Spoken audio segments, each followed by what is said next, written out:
Saudações, mais uma aula aqui no nosso canal Química Orgânica Avante, iniciando o módulo, a playlist de Química de Alcinos.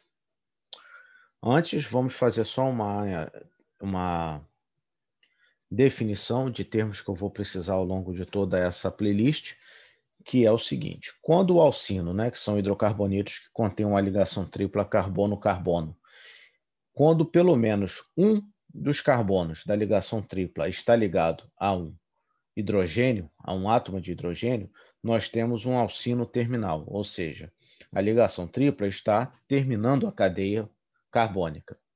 Quando os dois átomos de carbono da ligação tripla também estão ligados a átomos de carbono, então nós temos um alcino interno, ou seja, a ligação tripla está no interior da cadeia. Isso é muito importante porque vocês vão ver que para frente aqui ao longo de toda essa playlist, que existem reações que o alcino terminal faz, que o alcino interno não é capaz de fazer. Existem métodos de síntese específicos para alcinos terminais e outros para alcinos internos. Então, é necessário que para você acompanhar essa playlist, você tenha o conceito correto de um alcino terminal e um alcino interno. O alcino terminal ele vai ter pelo menos um átomo de hidrogênio ligado a um carbono da ligação tripla. Vou começar nessa aula a falar sobre sínteses industriais de dois alcinos muito importantes, para a indústria, que são produzidos em grandes quantidades, e em aulas futuras eu vou falar sobre métodos de síntese laboratoriais, sínteses laboratoriais básicas, que são as mais comuns, e algumas sínteses laboratoriais avançadas. Os dois alcinos industrialmente mais importantes, que são produzidos em grandes quantidades, são o etino e o propino. Porém, no ramo da indústria química, no comércio de produtos químicos em geral, você não vai encontrar nem etino nem propino. Você vai encontrar acetileno e metilacetileno. O acetileno ele é um gás combustível para maçaricos e para todo, assim, vou dizer todo mundo, mas é bem comum para quem trabalha no ramo, o famoso maçarico de acetileno, O maçarico ele é alimentado pelo gás acetileno, que é inflamável. Mas existem outras aplicações para ele, mas basicamente como um gás combustível.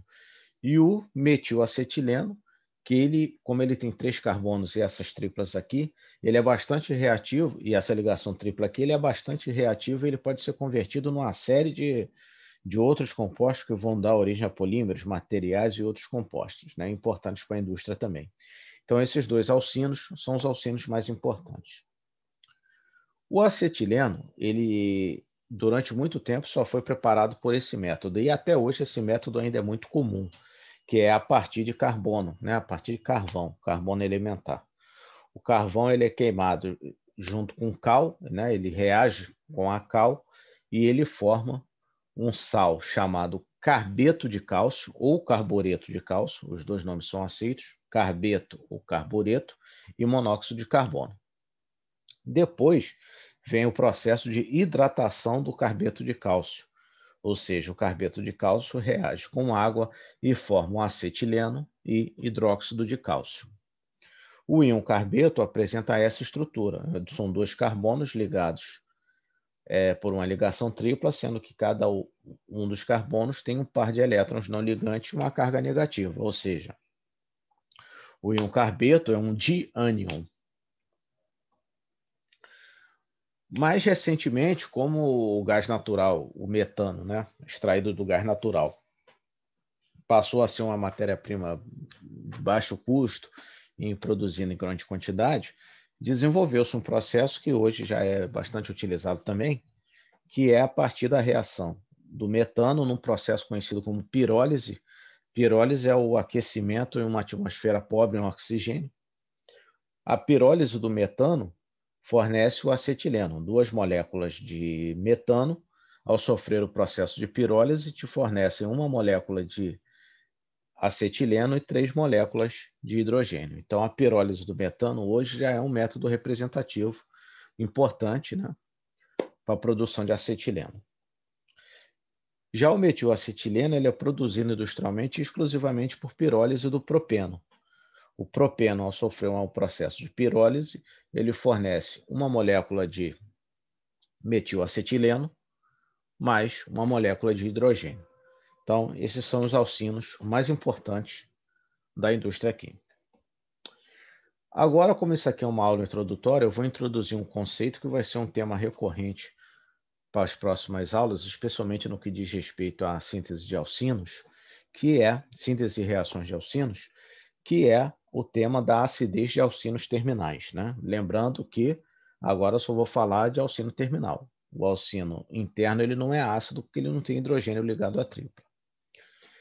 Essa figura aqui, ela consta praticamente em todos os livros de química orgânica para abordar esse assunto, para exemplificar esse assunto, que quer dizer o seguinte, que ela quer te mostrar o seguinte, essa figura tão recorrente.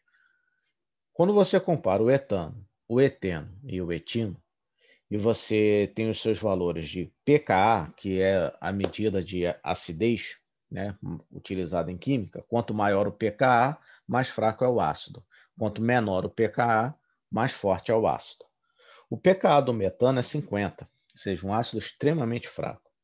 O pKa do eteno é 44, também muito fraco. Já o pKa do etino é em torno de 25. Ele continua sendo um ácido fraco, porém, nesse nível de acidez, ele já pode ser trabalhado com bases muito mais fortes, e aí você já consegue fazer reações ácido-base empregando o etino ou qualquer outro alcino terminal como ácido. E isso, como nós vamos ver, é muito útil em química orgânica. Então, o etino, comparado aos hidrocarbonetos, né, quando você compara alcanos, alcenos e alcinos, os alcinos terminais são os hidrocarbonetos mais ácidos que tem, né? Então, por que eles são os mais ácidos, né? Para explicar isso, nós utilizamos normalmente, especialmente quando abordamos esse tema em nível médio ou em graduação, quando vai para pós-graduação, você já tem outros elementos, né? Outras teorias, né? Coisas mais avançadas que ajudam a explicar também. Mas mais em nível de graduação, em nível técnico, nós costumamos explicar essa acidez de alcinos terminais por meio de uma coisa conhecida como caráter S, que está intimamente ligada com o conceito de hibridização, né, com o conceito de orbitais híbridos. Esse caráter S, ele é o quê? O percentual de contribuição do orbital S nos orbitais híbridos. No alcano, por exemplo, esse carbono aqui, ele está hibridizado em sp3. Então, ele está fazendo 4 ligações com 4 ligantes. Né? Então, o hidrogênio está ligado no orbital sp3. Um orbital sp3 ele é formado pela combinação de um orbital s e 3 orbitais p, ou seja, são 4 orbitais, sendo que dos 4 orbitais, um é do tipo S. Então, o percentual de contribuição do orbital S nesses orbitais híbridos é de 25%, porque são 4 orbitais atômicos, um S e 3p, que vão se combinar para formar 4 orbitais híbridos. Cada orbital híbrido tem 25% de contribuição do orbital S, os outros 75% vêm dos orbitais p. Já no orbital sp2, esse carbono tem, já numa ligação dupla, né, no alceno, esse carbono tem 3 orbitais híbridos em um orbital p. Esses 3 orbitais híbridos são do tipo sp2, formados pela combinação de um orbital s e 2 orbitais π. Então, a contribuição ou o caráter S nesses orbitais híbridos é de 33%, ou seja, um terço. Já no orbital sp, um alcino, ele tem 2 orbitais híbridos sp e 2 orbitais π, não hibridizados. Um orbital sp ele é formado pela combinação de um orbital s e um orbital p, ou seja, 2 orbitais, um orbital s e um orbital p, vão se combinar para formarem 2 orbitais híbridos sp. Se são um orbital S e um orbital híbrido, o percentual de contribuição ou o caráter S de um orbital sp é de 50%. Quanto maior é o orbital, o caráter S, mais ácido vai ser o hidrogênio ligado nesse orbital híbrido. Então, o alcano ele é menos ácido porque o hidrogênio está ligado a um orbital sp3 que tem um menor caráter S. O alceno é mais ácido que o alcano e menos ácido que o alcino, porque o hidrogênio está ligado no orbital sp2, que tem o caráter S de 33%. E o alcino é o mais ácido de todos, porque o hidrogênio está ligado num orbital sp, que tem o caráter S de 50%. Isso daqui é uma figura de um mapa de potencial eletrostático em que foi calculado a carga dos hidrogênios, do etano, eteno e etino, né? Quem acompanha aqui o canal sabe que sempre que possível, que eu acho que vai ajudar na explicação, eu mostro esses mapas de potencial eletrostático. Lembrando que quanto mais azul é mais positivo, ou seja, menos rico em elétron é aquela região, quanto mais vermelho, mais rico em elétrons é aquela região. E eu calculei também, usei um programa para calcular a carga desses hidrogênios, né? O hidrogênio no alcano, ele apresenta uma carga positiva de 0,097. Se você observar, né, a carga do alcino, do alceno, no eteno, esse hidrogênio tem uma carga de 0,118, positiva também. Já no etino, a carga desse hidrogênio é de 0,184, é uma carga parcial positiva de 0,184.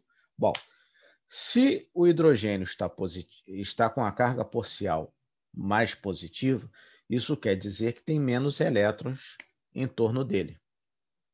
Então, se tem menos elétrons em torno dele, isso quer dizer que ele é um delta+, ou seja, um centro de densidade de carga positiva.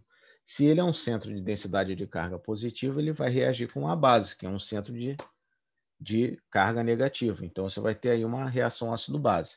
Então, quanto menos elétrons estiver em torno desse hidrogênio, mais parcialmente positivo ele vai estar. Então, quanto mais parcialmente positivo ele estiver, mais reativo frente a uma base ele vai ser.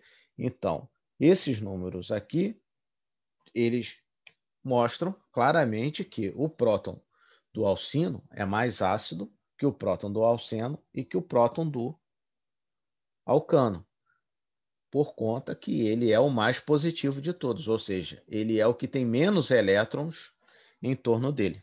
Ele é um centro de carga positiva muito mais positivo do que nos outros três.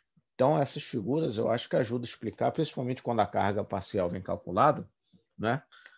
A explicar também por que o alcino ele é mais ácido, esse próton do alcino ele é mais reativo frente a uma base do que de alcenos e alcanos. Mas por que isso também, né? Outra questão para você raciocinar em cima. Uma vez que o próton é abstraído, né? A base conjugada de um alcano é um carbônio sp3, que é uma base extremamente forte. Então, se a base conjugada é forte, quer dizer que o ácido é fraco.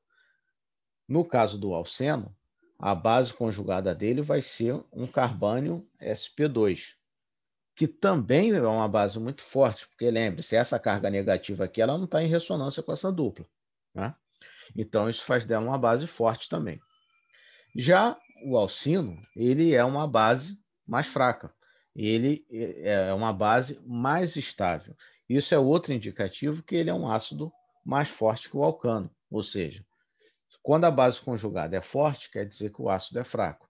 Quando a base conjugada é fraca, quer dizer que o ácido é forte. Lembrando que aqui eu estou falando em comparação aos hidrocarbonetos. Então, dessas 3 bases aqui, a base mais fraca é o íon alcineto. Então, isso faz do alcino o ácido mais forte. Bom, mas por que o fato do caráter S aumentar, aumenta a acidez? Aí nós temos que trabalhar com alguns conceitos básicos, que é como normalmente nós costumamos explicar essa questão, né, em nível técnico em graduação. É comum, às vezes, a gente falar assim, que o orbital S é mais eletronegativo. Isso não necessariamente é assim, né? Mas é um jeito que às vezes os alunos compreendem melhor. Bom, isso daqui é um desenho bem rústico de um átomo, né? Onde aqui eu represento o núcleo, o orbital S, que ele tem forma esférica, e os orbitais Pz, Py e Px. O orbital S ele está mais próximo do núcleo, então, né? O orbital S, em estando mais próximo do núcleo, isso confere o seguinte: como ele está mais próximo do núcleo, o orbital S, então os elétrons contidos nesse orbital S também estão mais próximos do núcleo. Então, eles sentem mais a atração eletrostática do núcleo. Isso daqui, você pode tratar isso como um análogo ao efeito indutivo, né? É como se o núcleo atraísse mais esses elétrons dos orbitais S, levando os elétrons da ligação para o núcleo, né? Como se fosse um efeito indutivo. Consequentemente, o par de elétrons da ligação em um orbital sp ele está mais atraído pelo núcleo do que em um orbital sp3 ou sp2. Isso daqui é a questão do caráter S. Como o orbital S está mais próximo do núcleo, e então os elétrons contidos no orbital S sentem mais a atração do núcleo, quanto maior o caráter S, ou seja, quanto maior a contribuição do orbital S no orbital híbrido, mais perto do núcleo esses elétrons estarão. Sendo assim, o hidrogênio ligado a um orbital sp é mais facilmente abstraído, porque ele está ligado ao orbital híbrido, que tem a maior contribuição do orbital s. Portanto, ele tem o maior caráter s. Portanto, ele está ligado a um orbital híbrido que os elétrons ali sentem mais a atração do núcleo. Então, essa questão do caráter S, ela é explicada, né, dessa forma. Quanto maior o caráter S, mais ácido é o hidrogênio ligado nesse orbital híbrido, porque o orbital S está mais perto do núcleo. Às vezes, explica-se isso de uma forma mais resumida, para facilitar o entendimento do aluno, que é dizer que o orbital S é mais eletronegativo, né? O orbital S confere maior eletronegatividade àquele orbital híbrido. Não é bem assim, mas é por essa questão. Se você entender que o orbital S é mais perto do núcleo, está mais perto do núcleo, e por isso os elétrons negativos são mais atraídos pelo núcleo positivo, então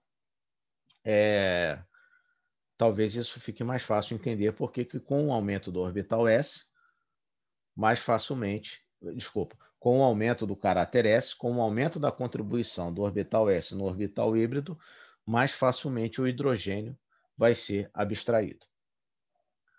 Bom, em termos práticos, por que essa questão toda é importante?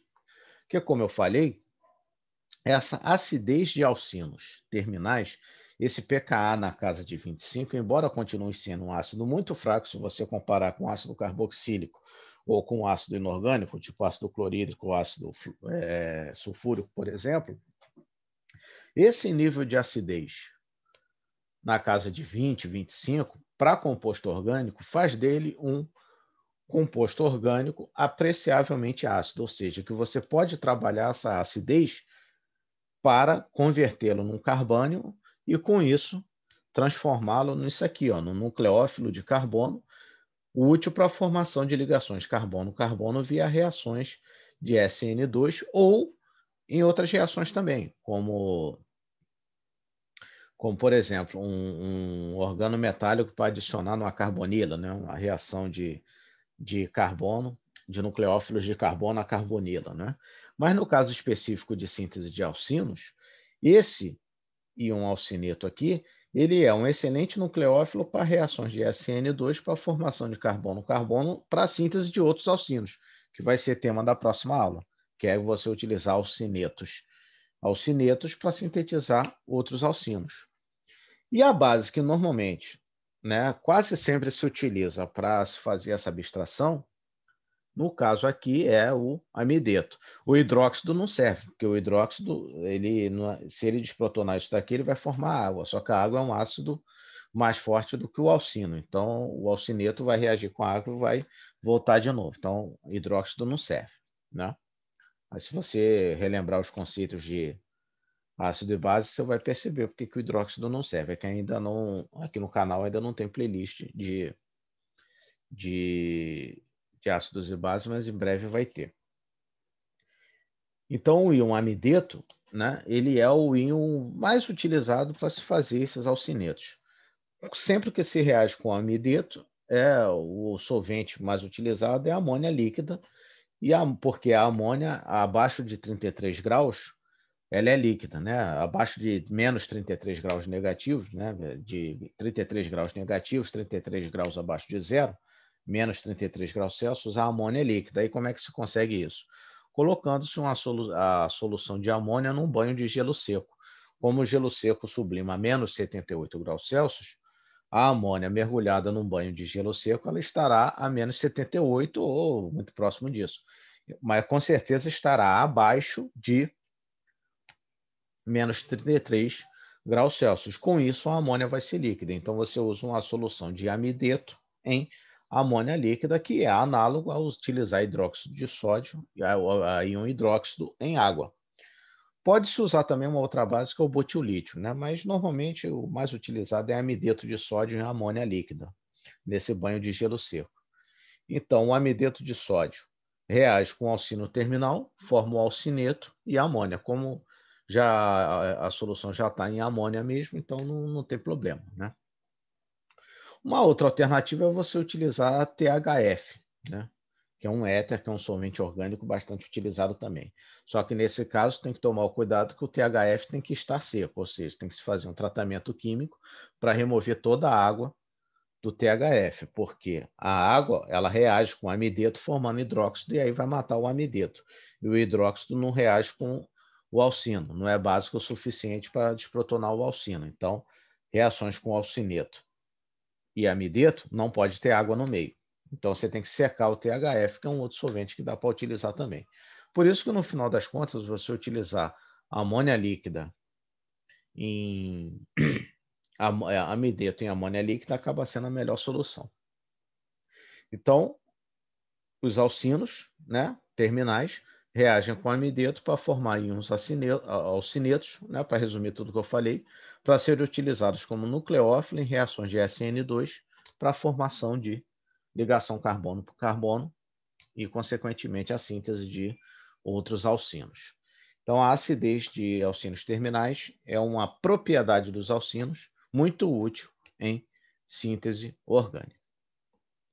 Bom, essa foi a primeira aula daqui do módulo de alcinos. Para a próxima aula, eu vou falar sobre os métodos laboratoriais mais comuns empregados em síntese de alcinos. Obrigado, bom estudo.